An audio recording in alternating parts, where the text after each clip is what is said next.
आप सभी को जय मसीह की हिंदी बाइबल स्टडी इस चैनल में आपका स्वागत है। आइए मिलकर एक नए विषय को हम सीखेंगे और आज हमारा विषय है परमेश्वर के नाम। जब हम बाइबल पढ़ते हैं प्रभु के अलग अलग नाम को हम देख सकते हैं और ज़रूरी है कि हम इन नामों को याद करें ताकि हमारे आत्मिक जीवन में हम लोग ज्ञान में आगे बढ़े और साथ में इन नामों को हम लोग हमारी प्रार्थनाओं में भी हम लोग इस्तेमाल करने पाए। आइए हम लोग कुछ नामों की ओर हमारा ध्यान को लेकर जाएंगे। सबसे पहला नाम जो आज हम सीखेंगे वो है यहोवा ईरे। यहोवा ईरे का मतलब है उपाय करने वाला परमेश्वर या प्रदान करने वाला परमेश्वर। इसको इंग्लिश में हम कहते हैं जेहोवा Zaira, the God who provides. इस बात को समझने के लिए एक आयत को आपके सामने रखना चाहती हूँ। उत्पत्ति का किताब अध्याय 22 आयत 14, जेनेसिस चैप्टर 22 वर्स 14 आपके लिए पढ़ना चाहती हूँ। अब्राहम ने उस स्थान का नाम यहोवा ईरे रखा। इसके अनुसार आज तक भी कहा जाता है कि यहोवा के पहाड़ पर उपाय किया जाएगा। हम लोग अब्राहम के जीवन के बारे में जानते हैं। मैं इन शॉर्ट आपके सामने रखना चाहती हूँ। अब्राहम परमेश्वर के बुलाहट को पाया और आज्ञाकारी होकर प्रभु की बात को मानकर परमेश्वर ने जैसे जैसे कहा वैसे वैसे वो आगे बढ़े। लेकिन अब्राहम के जीवन में कोई संतान नहीं था। परमेश्वर ने अब्राहम को वायदा किया था कि मैं तुझे एक संतान दूंगा।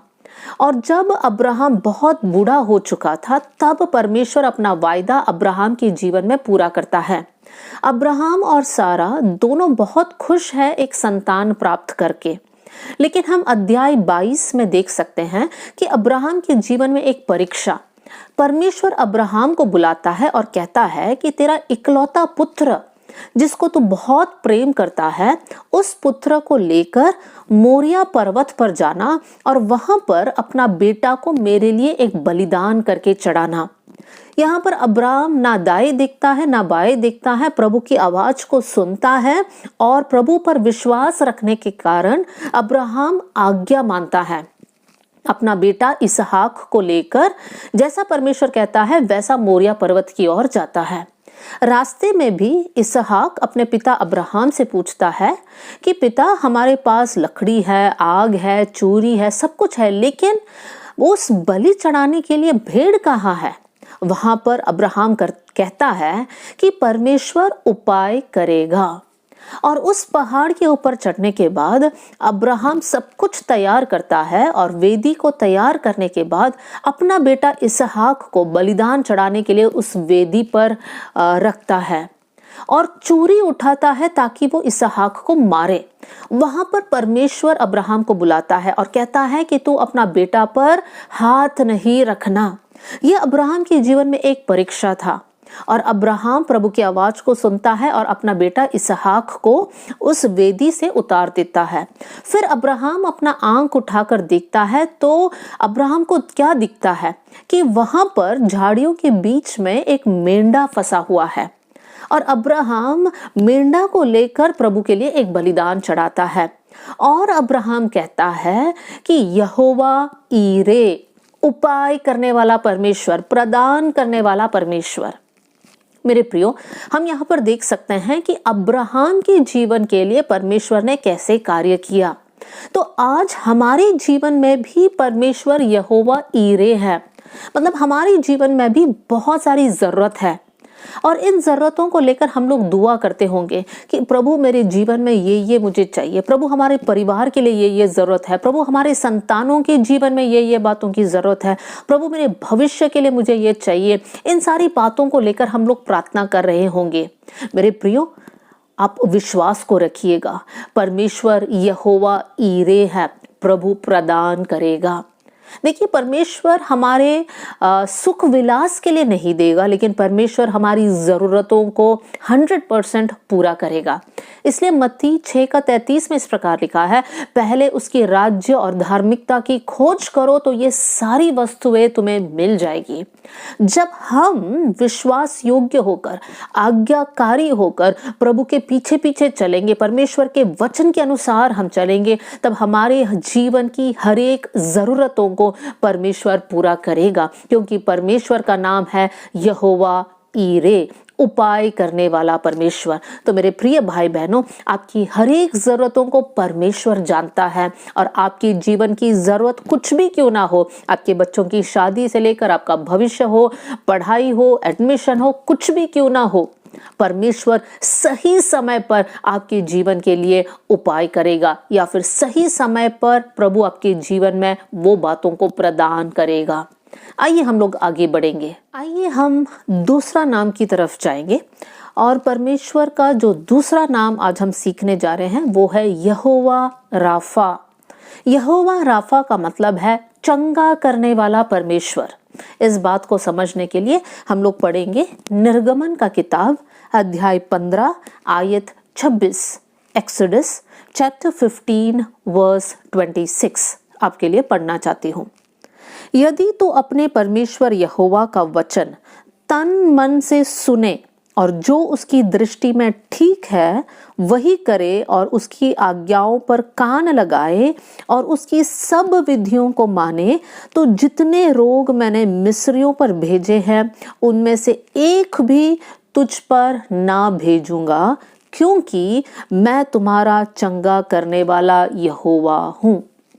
यहाँ पर परमेश्वर इजराइलियों से बात करता है, और यहाँ पर परमेश्वर कहता है यदि तुम मेरे वचन के अनुसार चलोगे और पूरे मन से उस बात को मानोगे। यहाँ पर काफी इंस्ट्रक्शंस लिखा है, आज्ञाओं को, विधियों को, वचन के अनुसार जब हम चलते हैं, परमेश्वर इजराइलियों को देने वाला प्रॉमिस ये है कि जितने बीमारी को मैंने मिस्र पर भेजा था, हम जानते हैं मिस्री लोग इजरायलियों के ऊपर बहुत अत्याचार करते थे, क्योंकि इजरायली लोग वहां पर गुलाम होके रहते थे।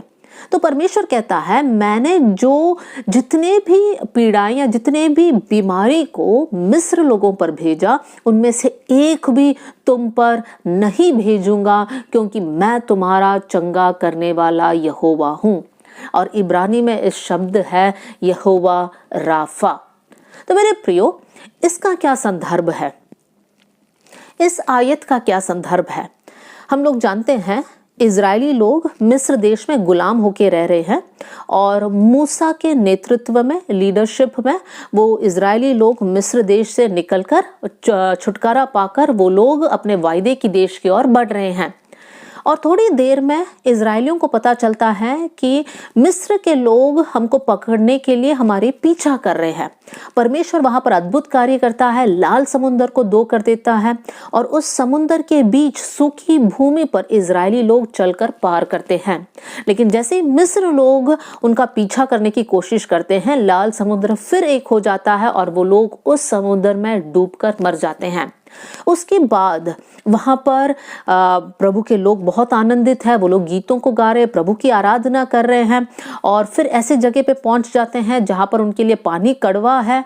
लेकिन उस समय पर परमेश्वर का वचन इजरायलियों के पास आता है कि तुम्हें मेरे विधियों को मानना है, मेरे आज्ञाओं को सुनना है और मानना है। सिर्फ सुनना नहीं है, सुनना और मानना है, और जैसे मैं कहता हूं वैसे बढ़ोगे तो मैं तुम्हारा चंगा करने वाला परमेश्वर हूं। मेरे प्रियो, आज चंगाई खत्म नहीं हुआ है। नए नियम में भी हम देख सकते हैं, जब यीशु मसीह इस पृथ्वी पर थे, यीशु मसीह ने कोढ़ियों को चंगाई दिया, यीशु मसीह ने अंधों को आंखें दी, यीशु मसीह ने लंगड़ों को चलने के लिए चंगाई दिया उनके जीवन में, यीशु मसीह ने गूंगे लोगों को बोलने की सामर्थ्य दी। बहुत अद्भुत कामों को यीशु के द्वारा हम किया गया है, इन बातों को हम पढ़ सकते हैं। क्या ये सारे आश्चर्य कर्म या आश्चर्य चिन्ह और चमत्कार समाप्त हुआ है? नहीं, आज भी यीशु के नाम में चंगाई है। तो यहोवा राफा मतलब चंगाई देने वाला परमेश्वर, वो परमेश्वर आज हमारे बीच में है, हमारे साथ है। तो आज इस वचन सुनते सुनते अगर आप अपने जीवन में कोई बीमारी से होकर जा रहे हैं तो समय है कि आप प्रभु के नाम को पुकारिए। बोलिए, आप यहोवा राफा है, चंगाई देने वाला परमेश्वर है। प्रभु अपना हाथ को बढ़ाइए, मुझे छूकर चंगाई देना। चाहे वो कुछ भी बीमारी क्यों ना हो, परमेश्वर चंगाई देने वाला परमेश्वर है। सिर्फ शारीरिक चंगाई नहीं, परमेश्वर हमको आत्मिक चंगाई, मानसिक चंगाई, हर प्रकार का चंगाई को हमारे जीवन में उंडेल देगा। बहुत से वक्त आप निराशा से होकर जा रहे होंगे, या फिर आप ऐसे दुख और दर्द को उठा रहे हैं जो दूसरे लोगों के कारण या उनके शब्दों के कारण आप सहन कर रहे हैं। आप उसमें से बाहर नहीं निकल पा रहे होंगे, आप दूसरों को माफ नहीं कर पा रहे होंगे, जिसके कारण आप अंदर ही अंदर आप दर्द को महसूस कर रहे हैं, आप छुटकारा को महसूस नहीं कर पा रहे हैं। मेरे प्रियो, यहोवा राफा का नाम को पुकारिए, क्योंकि परमेश्वर चंगाई देने वाला परमेश्वर है। बहुत से वक्त ऐसे भी होता है कि कभी कभी बहुत प्रार्थना करने के बाद भी चंगाई नहीं मिलता है। तब सवाल उठता है, क्या प्रभु हमारी प्रार्थनाओं को नहीं सुनता है? क्या परमेश्वर ने हमारी तरफ अपना कान को बंद किया है? हमारे विश्वास थोड़ा सा डगमगा जाता है। लेकिन मेरे प्रियो, मैं एक और उदाहरण को इसके साथ साथ रखना चाहती हूँ। पौलुस के जीवन में पौलुस कहता है कि मेरे शरीर में एक कांटा है, मैंने 3 बार परमेश्वर से कहा कि उसको निकालिए, लेकिन परमेश्वर ने कहा कि मेरा अनुग्रह तेरे लिए काफी है। बहुत से वक्त हम लोग जब हमारे जीवन में चंगाई को महसूस नहीं करते हैं, तब वो भी याद रखिए कि उस बीमारी को सहने का सामर्थ परमेश्वर हमारे जीवन में देता है। तो हम लोग दोनों बातों को हमारे जीवन में हमें समझना है। परमेश्वर चंगाई देने वाला परमेश्वर है, लेकिन अगर प्रभु की इच्छा हो कि उस बीमारी से हम होकर जाएं, वहां पर परमेश्वर अपने सामर्थ्य से हमें भर देगा, ताकि उस दुख के समय पर हम लोग बिना विश्वास से पीछे हटे हुए हम लोग आत्मिक जीवन में आगे बढ़ पाए। परमेश्वर पौलुस से कहता है कि मैंने ये कांटा इसलिए तेरे शरीर में डाला है ताकि उस प्रकाशन की बहुतायत से तू फूल ना जाए, तेरे अंदर घमंड ना आए।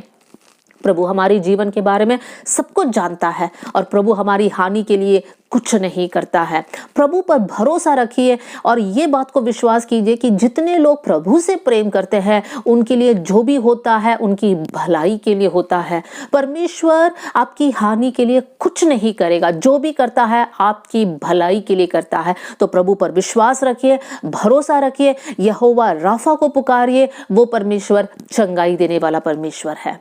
हम आगे बढ़ेंगे। तीसरा नाम है यहोवा निस्सी। यहोवा निस्सी का मतलब है जय देने वाला परमेश्वर। आइए एक आयत को हम लोग पढ़ेंगे। निर्गमन का किताब अध्याय 17 आयत 15, नंबर्स चैप्टर 17 वर्स 15 आपके लिए पढ़ना चाहती हूँ। तब मूसा ने एक वेदी बनाकर उसका नाम यहोवा निस्सी रखा और कहा, यहोवा ने शपथ खाई है कि यहोवा अमालेकियों से पीढ़ियों तक लड़ाई करता रहेगा। यहाँ पर हम देख सकते हैं मूसा कहता है कि परमेश्वर आप यहोवा निस्सी है। उस घटना को जब हम पढ़ते हैं वहां पर हम देख सकते हैं कि इजराइलियों और अमालेकियों के बीच में युद्ध हो रहा है और परमेश्वर मूसा से कहता है कि यहोशू से कह कि कुछ लोगों को लेकर जाकर उस अमालेकियों के खिलाफ युद्ध करना है। और मूसा क्या करता है? मूसा उस पहाड़ पर अपना हाथ उठाकर बैठा है। तो जब तक मूसा का हाथ ऊपर है इजराइलियों को जय मिलता है, और जब मूसा का हाथ नीचे मूसा रखता है तब इजरायली लोग हारने लग जाते हैं। फिर हूर और हारून वहां पर आ जाते हैं, वो दोनों मूसा के हाथ को सपोर्ट करते हैं और उसके बाद हम देख सकते हैं कि वहां पर उस दिन के युद्ध में इजरायली लोग जीत गए। और उसके बाद मूसा कहता है यहोवा निस्सी, मतलब परमेश्वर हमारे लिए लड़ेगा, परमेश्वर हमको जय देगा। मेरे प्रियो, हमारी आत्मिक जीवन में भी हम बहुत सारी बातों के साथ संघर्ष करते हैं, हम लोग युद्ध करते हैं। मैं इंसान के बारे में नहीं बोल रही हूँ, लेकिन हमारी आत्मिक जीवन में हमें पीछे खींचने वाली बहुत सारी बातें हैं जिसके साथ हम मल्ल युद्ध करते हैं। काफी समय हम लोग हार जाते हैं, कुछ समय हम लोग जय प्राप्त करते हैं। वचन हमें सिखाता है कि हमारा परमेश्वर यहोवा निस्सी है, जय देने वाला परमेश्वर है। इसका मतलब हमारी हर एक युद्ध को हमें प्रभु के सामने रखना है, प्रभु से कहना है, प्रभु हमारे पास इतना ताकत नहीं है, हम लोग कमजोर लोग हैं, हमसे ये नहीं होता है, लेकिन हम इस युद्ध को, इस संघर्ष को, इस प्रॉब्लम को आपके सामने हम रखते हैं। आप हमारे लिए लड़ना, और जब परमेश्वर हमारे लिए लड़ता है तो जय जरूर हमारा है। मेरे प्रियो, दिक्कत ये है, समस्या ये है कि हमारी प्रॉब्लम्स को हम लोग खुद लड़ते हैं, हम प्रभु के हाथ में उसको नहीं सौंपते हैं। जब हम एक इश्यू देखते हैं, हम लोग हमारा दिमाग लगाते हैं, अच्छा ऐसे करना है, वैसे करना है, ये करना है, वो करना है, लेकिन कभी भी हम बैठकर प्रार्थना करते हैं कि प्रभु इस इश्यू के लिए मुझे क्या करना है, इस प्रॉब्लम के लिए मुझे आगे कैसे बढ़ना है। जब हम प्रार्थना करेंगे वहां पर परमेश्वर हमारे लिए लड़ेगा, क्योंकि हम प्रभु से कह रहे हैं, प्रभु हम निर्बल है, हमसे नहीं हो सकता, आप हमारे लिए लड़ना।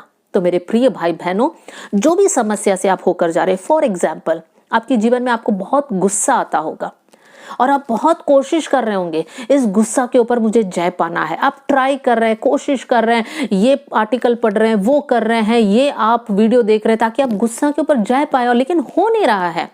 तो आज समय है, अपने तरीके को बंद कीजिए, इस विषय को लेकर प्रभु के सामने बैठिए, प्रभु से कहिए, प्रभु मेरे जीवन में बहुत गुस्सा आता है जिसके कारण मैं पाप करती हूँ, प्रभु इस विषय को तेरे हाथ में देती हूँ, आप मेरे लिए लड़ना, आप मुझे बल और ताकत देना ताकि मैं जय प्राप्त करूं। जब हम प्रभु से मदद मांगेंगे, प्रभु हमको जय देगा।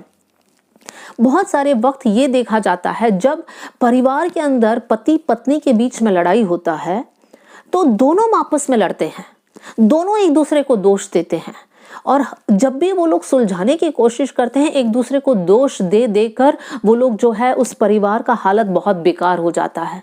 मेरे प्रियो, ऐसे इश्यूज में क्या करना चाहिए? प्रभु के सामने बैठिए, प्रभु से प्रार्थना कीजिए कि प्रभु आपने हमको एक परिवार करके बनाया है, हमारा परिवार टूटने ना पाए। प्रभु हमारे परिवार में परमेश्वर जब भी कोई बहस होता है, प्रभु चुप रहने का एक अनुग्रह मुझे देना, गलत शब्दों को मैं ना बोलूं।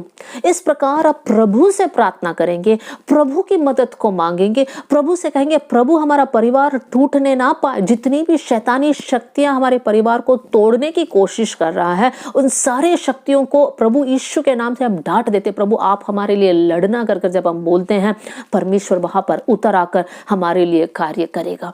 मेरे प्रियो, आपका संघर्ष कुछ भी क्यों ना हो सकता है आप निराशा में है, आप डिप्रेशन में है, प्रभु से मदद मांगिए, प्रभु आपके लिए लड़ेगा, वो समस्या के ऊपर आप जय प्राप्त करेंगे।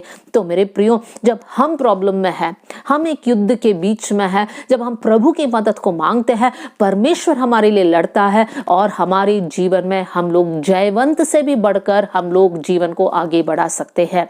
लेकिन आज हम लोग याद रखना है कि हमारे युद्ध को हम ना लड़े, हम प्रभु की मदद को मांगे, प्रभु से कहे, प्रभु आप हमारे लिए कार्य करना। हो सकता है कोई आपके खिलाफ कुछ बुरी बुरी बातों को बोल रहे हैं, आपके बारे में अफवाहों को फैला रहे हैं, क्या करें? आप उनसे लड़ने मत जाइए, आप अपने घुटनों पर बैठिए और प्रभु से प्रार्थना कीजिए। और वो लोग जो आपके खिलाफ बातों को फैला रहे हैं, प्रभु उन्हीं के बीच में आपको एक आदर का पात्र बना देगा। विश्वास कीजिए, हमारा परमेश्वर सर्वशक्तिमान परमेश्वर है, वो प्रभु जय देने वाला परमेश्वर है। परमेश्वर का नाम है यहोवा निस्सी, जय देने वाला परमेश्वर। हम आगे जाएंगे, चौथा नाम की ओर हमारे ध्यान को हम लेकर जाएंगे, और वो है यहोवा शालोम, शांति देने वाला परमेश्वर। एक आयत को हम पढ़ेंगे, न्यायों की किताब अध्याय 6 आयत 23 और 24, जजेस चैप्टर 6 वर्स 23 एंड 24 आपके लिए पढ़ना चाहती हूँ। यहाँ पर लिखा है, यहोवा ने उससे कहा, तुझे शांति मिले, मत डर, तू ना मरेगा। जब गिदोन ने वहां यहोवा की एक वेदी बनाकर उसका नाम यहोवा शालोम रखा, वो आज के दिन तक अभी इज़राइलियों के ओपरा में बनी है। यहाँ पर हम देख सकते हैं, गिदोन नामक प्रभु का एक शूरवीर था, और उसकी मुलाकात एक स्वर्गदूत के साथ होता है। पहले गिदोन को नहीं पता होता है कि वो एक स्वर्गदूत है, लेकिन जैसे ही गिदोन को पता चलता है कि मैंने एक स्वर्गदूत को देखा है, गिदोन बहुत डर जाता है। और वहां पर यहोवा की वाणी गिदोन के पास आता है कि तू मत डर, तू नहीं मरेगा। क्योंकि गिदोन को डर लगता है, मैंने स्वर्गदूत को देखा, अब मैं मर जाऊंगा। और उसके बाद जब गिदोन को समझ आता है कि मुझे नहीं डरना है, तब गिदोन वहां पर प्रभु के लिए एक वेदी बनाता है और कहता है यहोवा शालोम। शालोम का मतलब शांति, तो यहोवा शालोम मतलब शांति देने वाला परमेश्वर।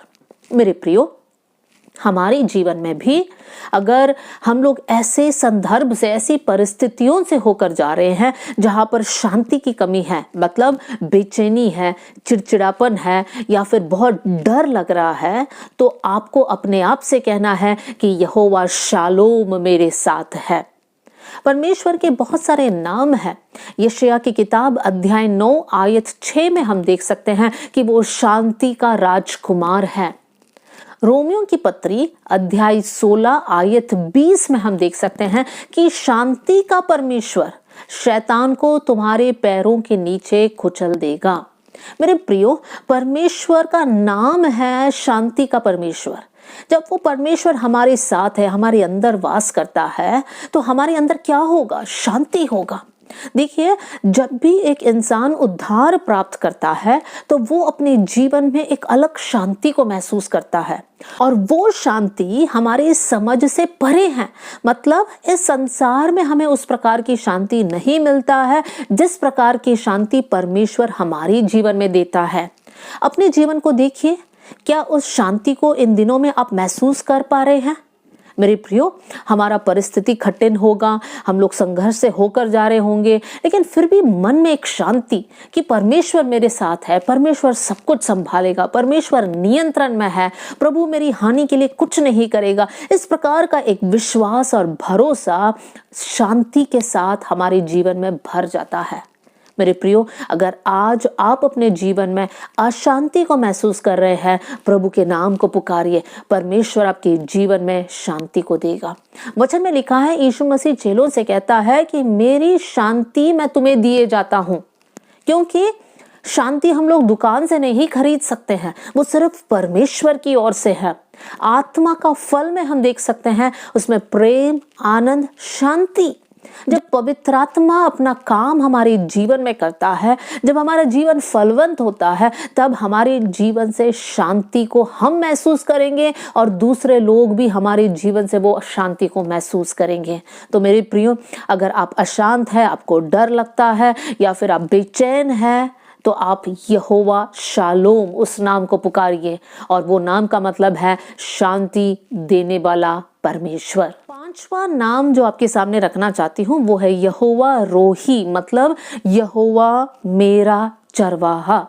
हम वचन संहिता 23 को जब पढ़ते हैं, वहां पर दाऊद कहता है यहोवा मेरा चरवाहा। तो मेरे प्रियो, यहोवा रोही का मतलब है यहोवा मेरा चरवाहा। हम नए नियम में यूहन्ना के सुसमाचार अध्याय 10 को पढ़ते समय वहां पर हम देख सकते हैं, यीशु मसीह कहता है मैं अच्छा चरवाहा हूं।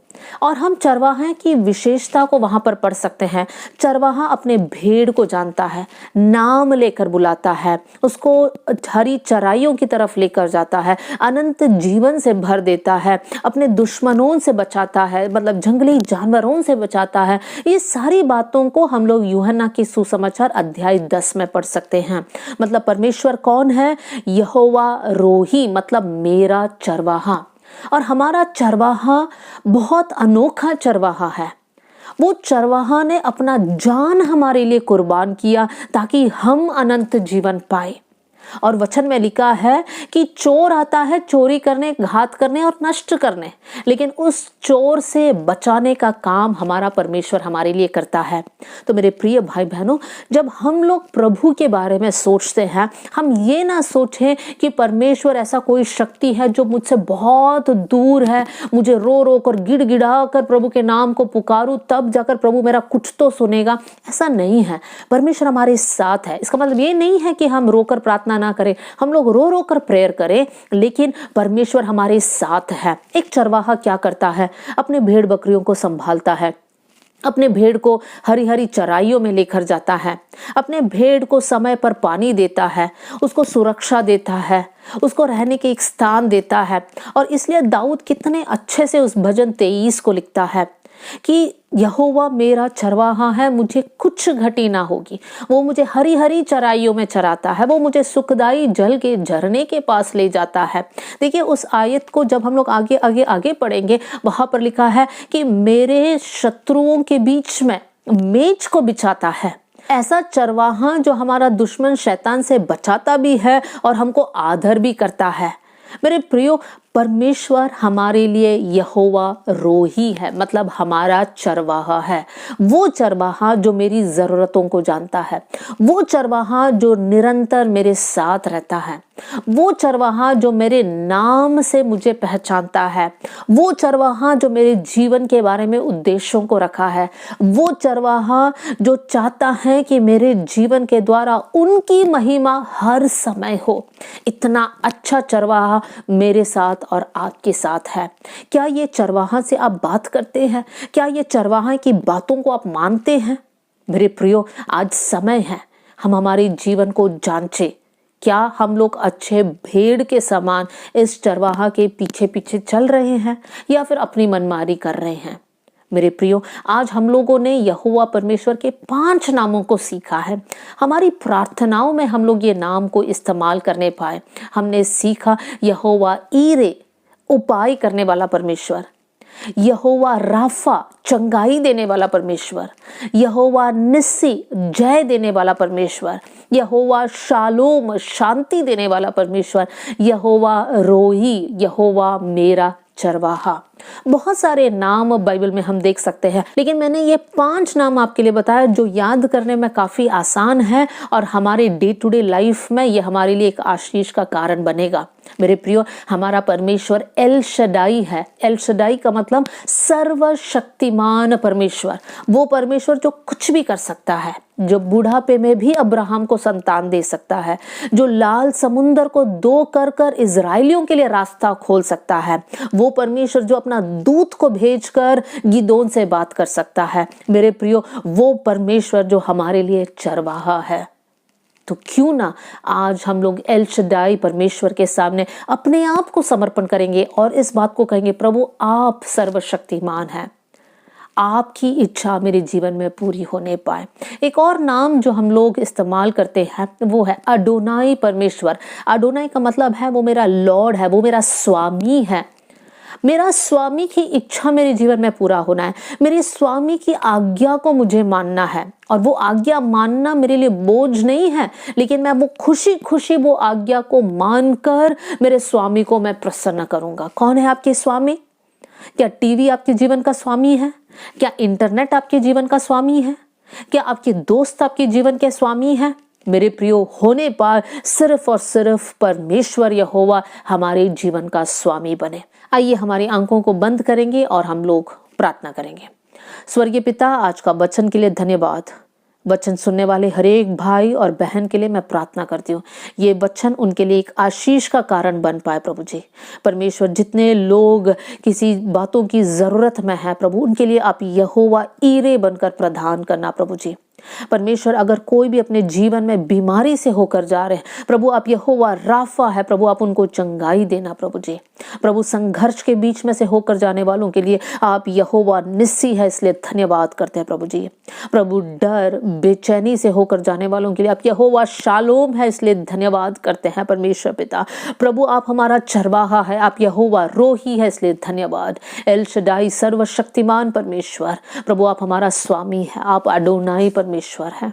प्रभु, हम लोग प्रार्थना करते हैं कि हमारे जीवन में सिर्फ और सिर्फ आपकी इच्छा पूरी होने पाए। वचन के ज्ञान में बढ़ने के लिए आप हमारी मदद करना। आपने हमारी प्रार्थना सुना, इसलिए धन्यवाद। यीशु के नाम से हम मांगते हैं, amen. God bless you all. जय मसीह की।